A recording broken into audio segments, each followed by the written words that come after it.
Welcome back, and today we are going to interview Ross Carswell. Ross has a distinction in being a para-athlete, who by age 18 has already a 3 times gold medalist. This is constructive years, by the way, an amazing achievement Okay. for anyone. Well, Ross, over to you. Thank you. Welcome to this interview. Thank you for having me, Alison. Your disability is Asperger's. That's right. What exactly is Asperger's? Asperger's syndrome, also known as Asperger's for short, is a rare and milder version of autism. So it's somewhere on the spectrum. So there's like nowadays, a lot of people don't even think that I have Asperger's, unless I told them so. Um, it's I still find it pretty difficult to explain myself. It has definitely affected my life, but nowadays probably not. So you see that Asperger's is a hidden disability because it's not actually Somewhat, although unless you're younger, then you can catch on straight away. How did it affect your life, Ross? It affected my life in a lot of ways. Especially, like I said, when I was younger. I was diagnosed when I was 2 years old, and um, I could tell when I was starting to understand myself a bit more that I was different from the other kids. So how did it actually affect you when you got diagnosed? I was 2 years old, so at the time, honestly, I didn't know what autism was or what even Asperger's was. I just had no idea of what. I just tried to live my life. So I wouldn't say it affected my life drastically. It just affected how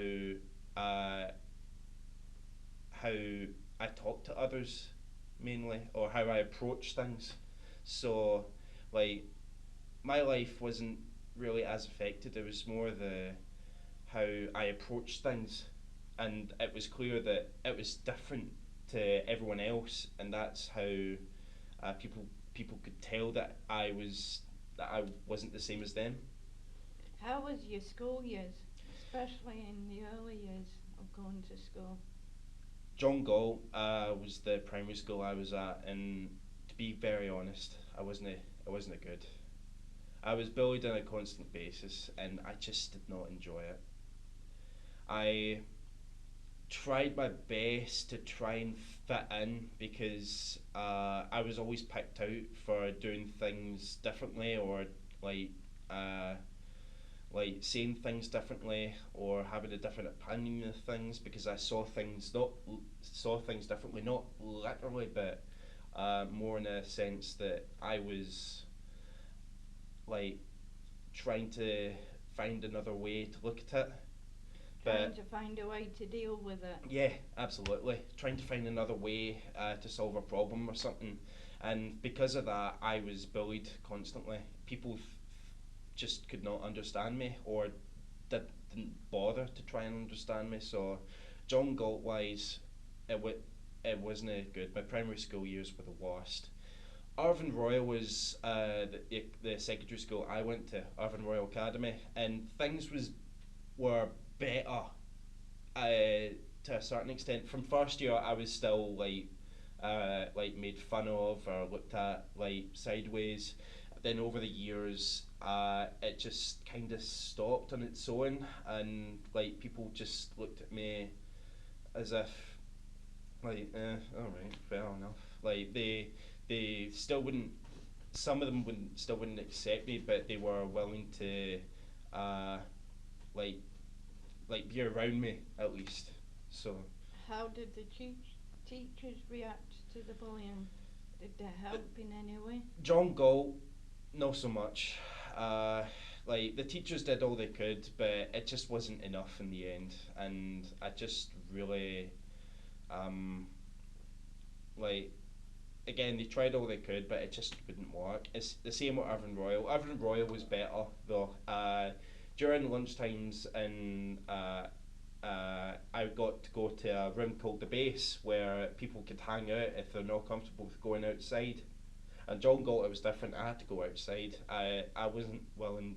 No, I was only allowed to go outside, like, because that's what everyone else did, and I thought that would be good as well. The thing is, when you have autism or Asperger's, sorry, um, you, you you see things, and you look at people the way they do things. They think that's the way you should do them.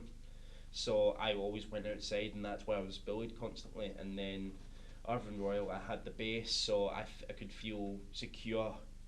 So that's why Irvine Royal, to an extent, was better. So when you were in high school, did you get any kind of support whilst you were there, Yes. apart from the base? Yes, I did. When I was in fourth year, it was exam year, and I was given a room to myself to do my own exams, and a support worker who wouldn't tell me, like, who wouldn't actually help me with my exams, because that's cheating. Yeah. But just more to keep me calm and safe, like, just point me in the right direction. That's quite interesting. You said initially, before you discovered judo, Mhm. what would you say you wanted to be when you left school?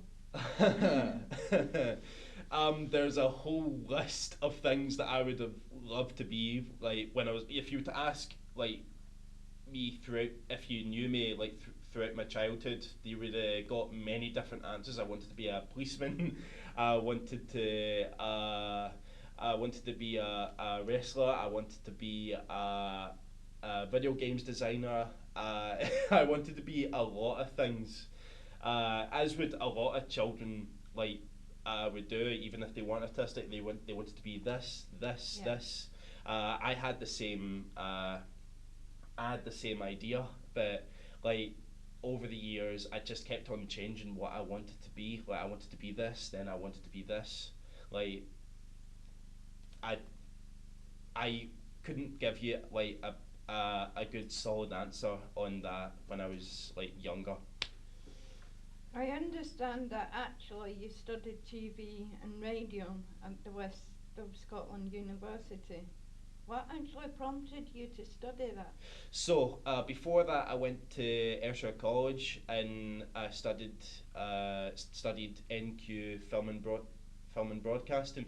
And, like, before that, I started getting a fascination with media. Like, I was good at it because from my work experience, I went to Three Towns FM, and that's when I started to realise that I was fascinated by this. Like, I got to create, like, media, basically, and that's when I decided that I would go in for, like, a media course in college, and I spent 2 years out there.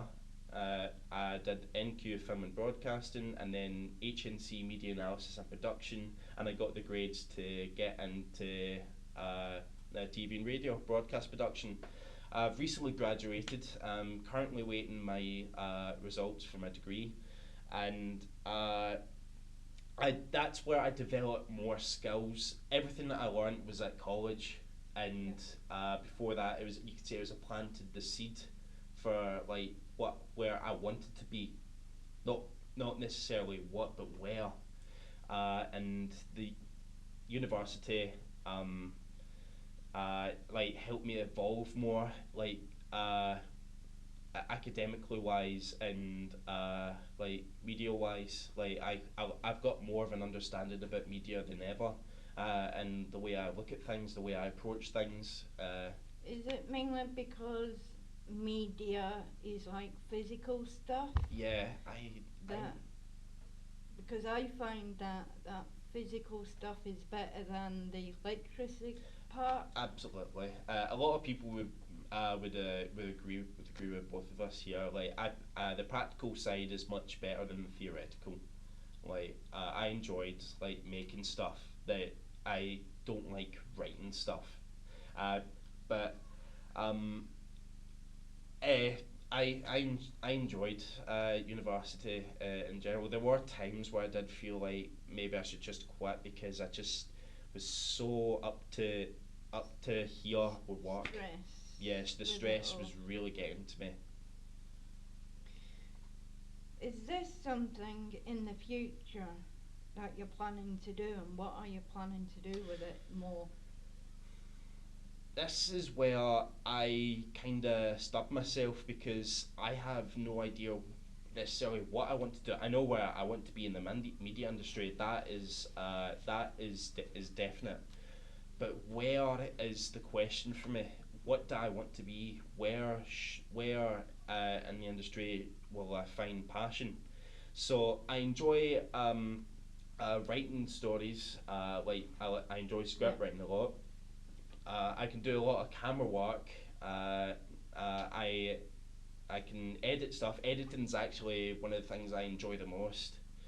Putting clips together, like adding the effects, transitions such as that, and then I also did sound as well, holding the sound boom, stuff like that, and also, I enjoy being in front of camera. I like acting. I like presenting. I've done a few projects where I've done some acting. I've also presented from a studio course at university, studio production, where me and my pal presented our own like Saturday night kind of show where we had like bands come in who were also from university, and uh, we we interviewed them. One of the bands, we actually had a game where there was called Two Truths, One Lie, where you have to figure out which one was the lie. Uh, um, and if you didn't figure out what the lie was, you get punished, and you'd have to drink this revolting drink. And like, can I just say, it was That's revolting. a horrible game to So play. what it was, what it was diluted orange and apple uh, cider vinegar. I think it was, um, uh, and oh my god, I decided that I would after the show that I would take a huge gulp of it. Huge mistake. I had an empty feeling in my stomach. I was sore. It was revolting. But that's where that's where I love. This is where I have a lot of trouble finding out where I want to be. Do I want to be behind? I want to be in front. Like I want both, but I'll come to a stage where I'll have to choose one or the other. Yeah.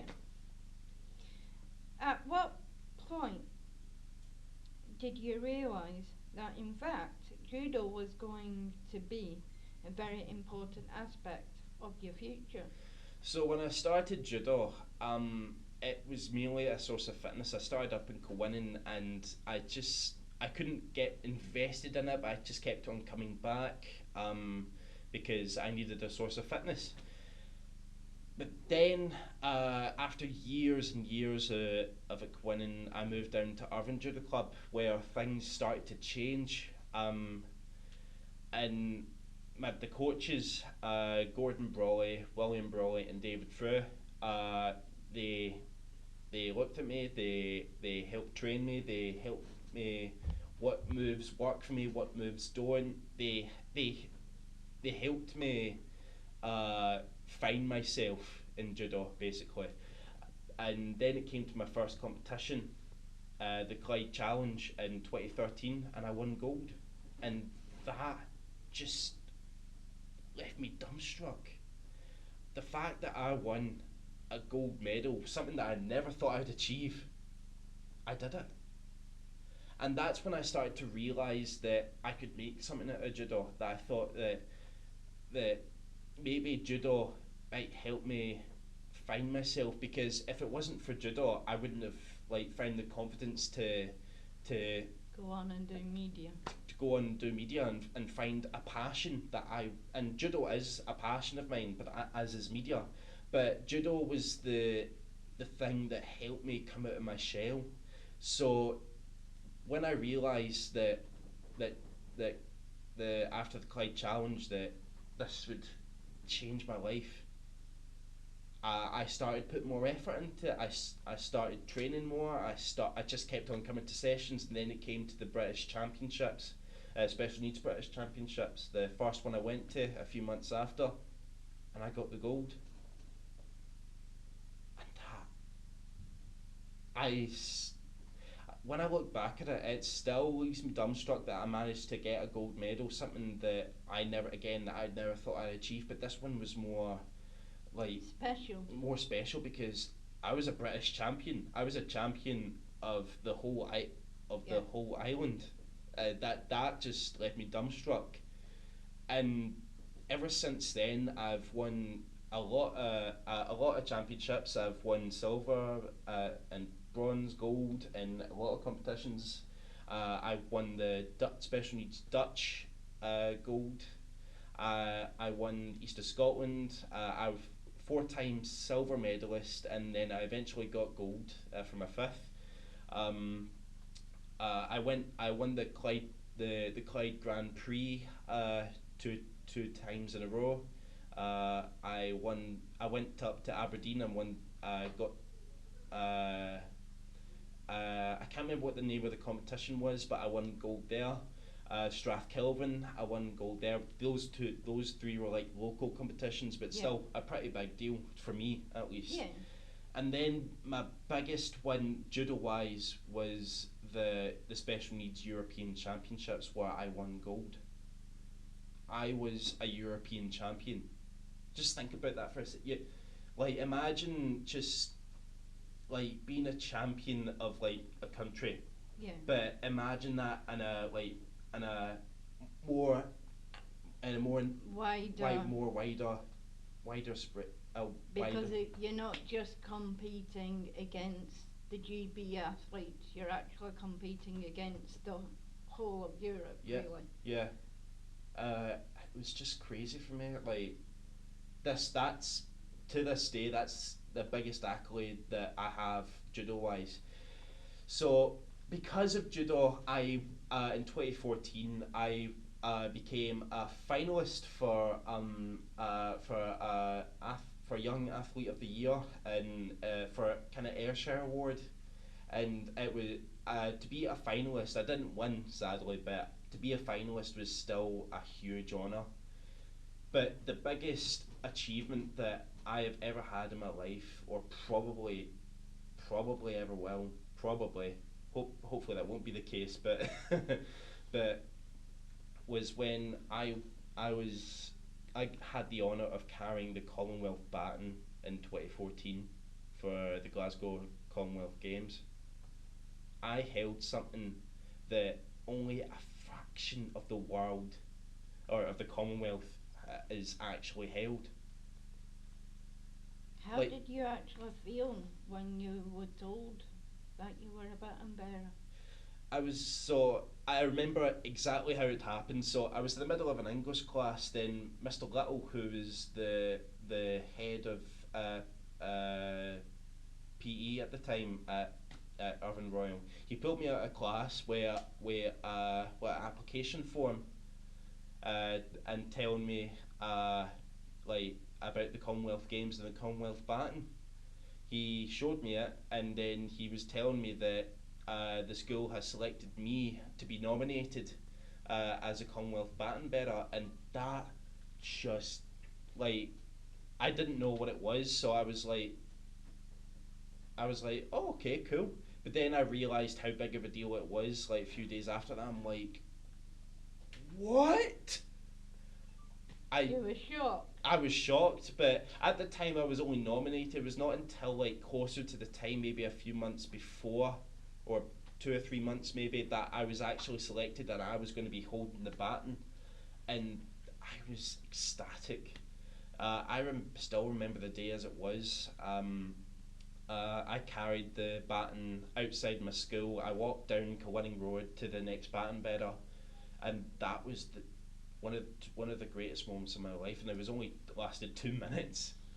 To hold something that rare, that meaningful, was That you'll never get to do again. I'll probably never get to do it again. Maybe the next step's the Olympic torch. Maybe. Hopefully. Hopefully. But honestly, it was just a huge honour. I just could not pass it up. Talking about the Olympics, the Paralympics coming up. Yeah. In the Paralympics, there's only one category for judo, and that's visually impaired people.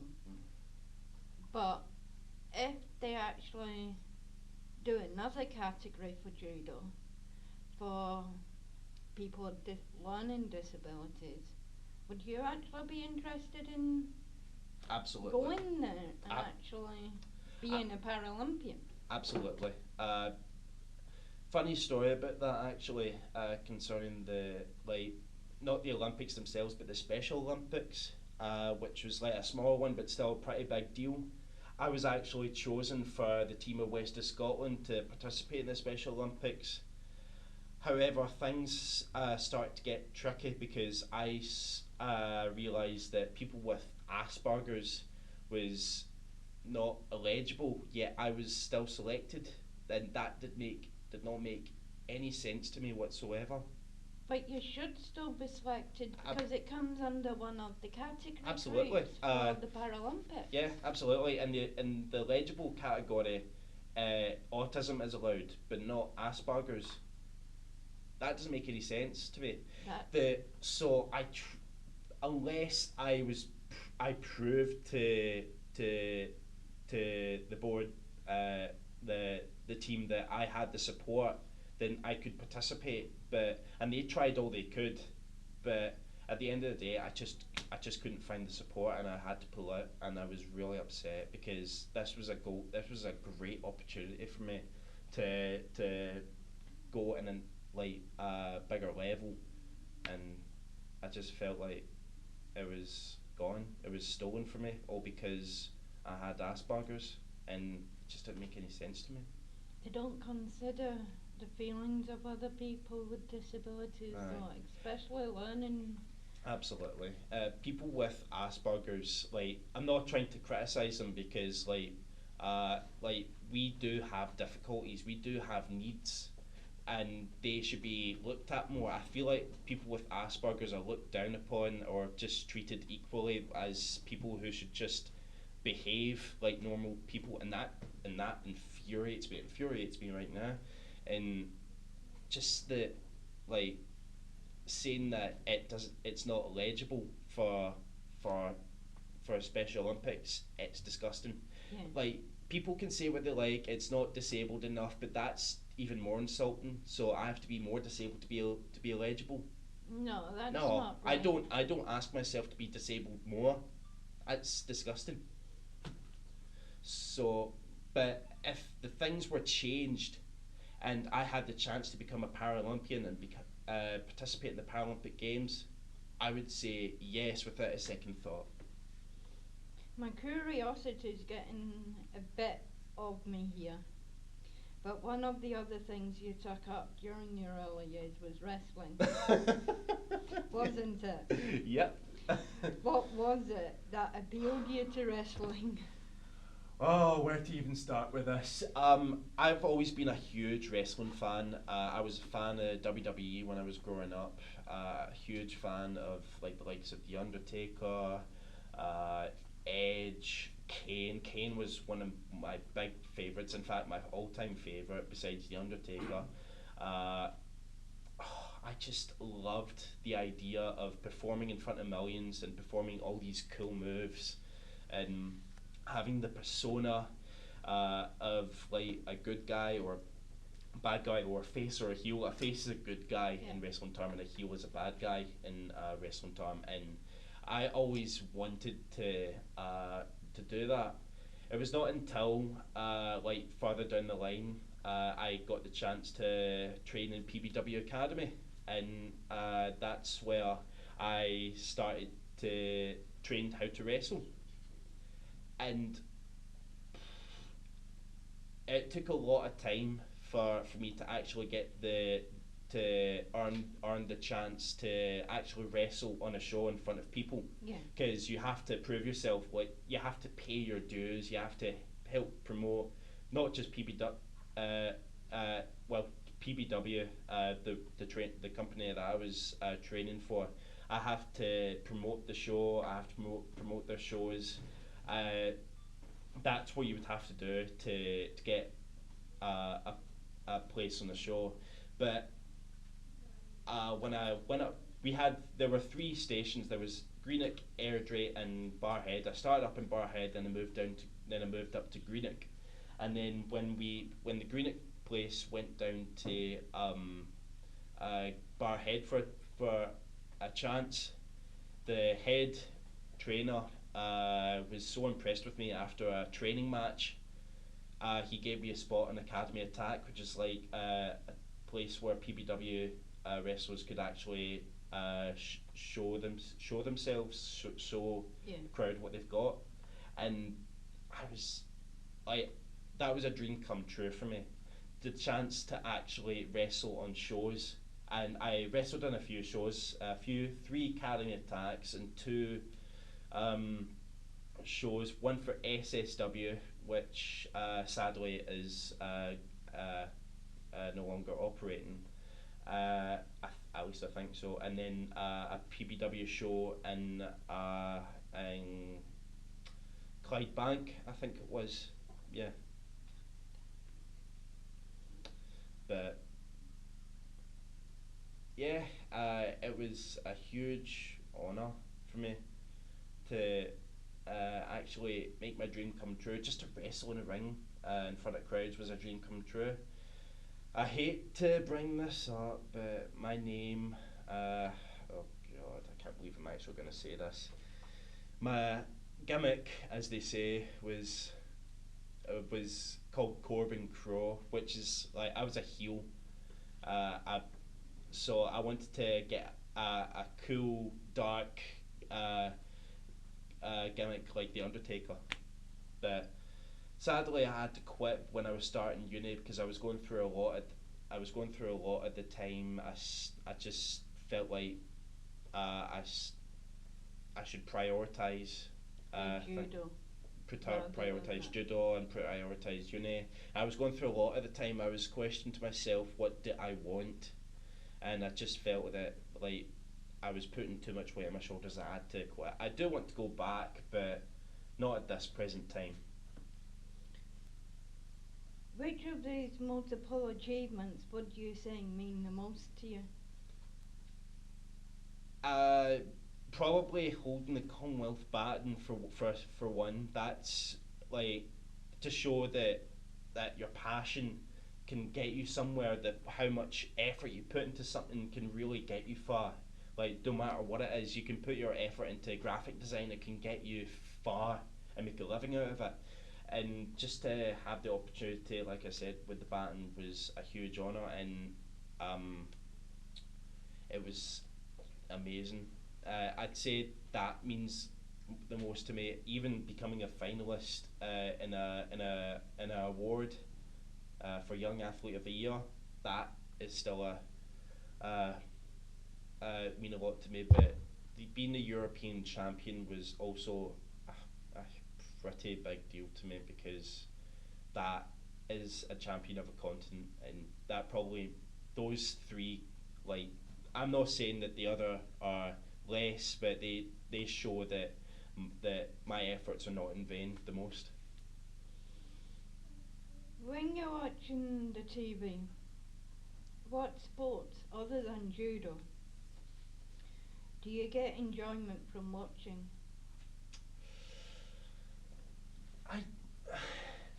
I haven't been a sporty person all my life, so I don't like watch other sports besides judo or wrestling.